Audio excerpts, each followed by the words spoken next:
حضرت حسن بصری رحمۃ اللہ تعالی علیہ اپنی توبہ کا واقعہ بیان فرماتے ہیں۔ وہ فرماتے ہیں کہ میں امیر کبیر شخص تھا، بہت امیر تھا، اور بصرہ کی گلیوں میں غریبوں کی خدمت کیا کرتا تھا۔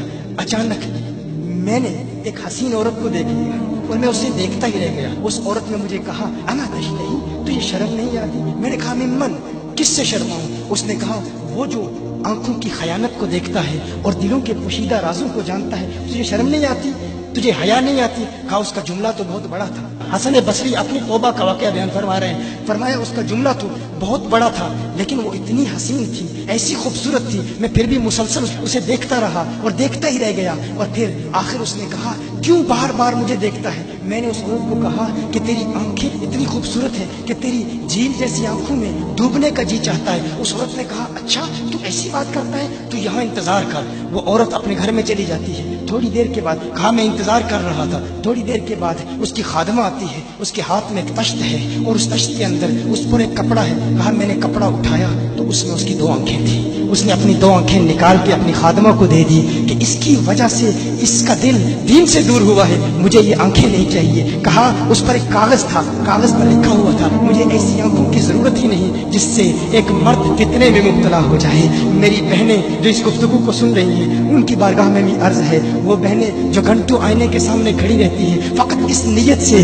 کہ اپنے بالوں کو یوں سنواریں کہ مردوں کو فتنوں میں مبتلا کریں، یا کسی دکان میں جا کر کپڑے خریدتے وقت ان کے ذہن میں فقط یہی خیال ہوتا ہے ایسے کپڑوں کا انتخاب کریں گی کہ جن سے مردوں کو فتنے میں مبتلا کریں گے۔ یہ بھی امت کی بیٹی ہے جس کی ایک دا سے ایک شخص ولی کامل بن گیا، حسن بصری بن گیا۔ حسن بصری فرماتے ہیں جب اس کی آنکھیں دیکھی میں تحکم کھو بیٹھا، میں زار و قطار رو رہا تھا، روتے ہوئے میں گھر چلا گیا، پوری رات میں روتا رہا، پوری رات توبہ کرتا رہا، استغفار کرتا رہا۔ حسن بصری فرماتے ہیں فجر کی اذان سنی، اچانک خیال آیا اس عورت کا شکریہ تو ادا کروں کہ جس نے اپنی آنکھیں میرے لیے، میرے دین کے لیے، میرے ایمان کے لیے اور توبہ پر استقامت کی خاطر قربان کر دی۔ کہا میں اس کے گھر گیا، جو ہی اس کے گھر پہنچا تو ادھر اس کا جنازہ نکل رہا تھا، اس کی موت واقع ہو چکی تھی۔ کہا میں رات گھر آیا، میں رات سو گیا، میری آنکھ بند ہوئی، میں نے اس عورت کو خواب میں دیکھا۔ میں نے کہا کوئی نصیحت کر۔ اس عورت نے کہا کہ جب تنہائی میں ہو اللہ کا ذکر کرتے رہو، اور جب صبح کرو تو استغفار کرو،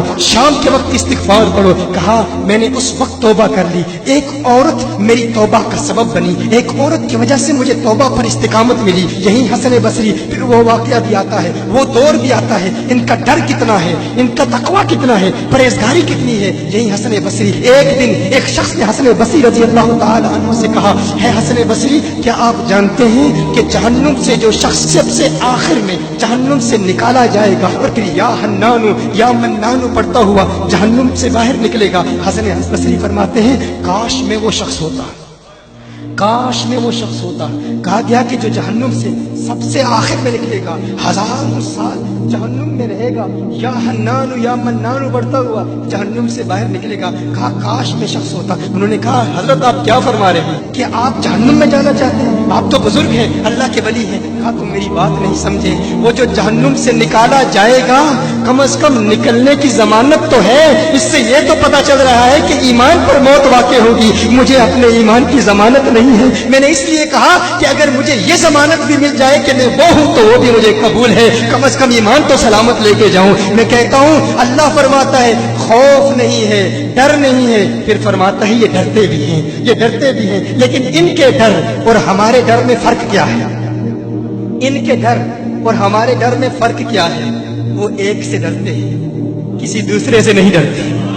فرق کیا ہے؟ وہ ایک سے ڈرتے ہیں، ایک سے ڈرتے ہیں، کسی دوسرے سے نہیں ڈرتے۔ ہم اس ایک سے نہیں ڈرتے، اسی لیے ہر ایک سے ڈرتے ہیں۔ یہ فرق، ہم اس ایک سے نہیں ڈرتے اسی لیے ہر ایک سے ڈرتے ہیں۔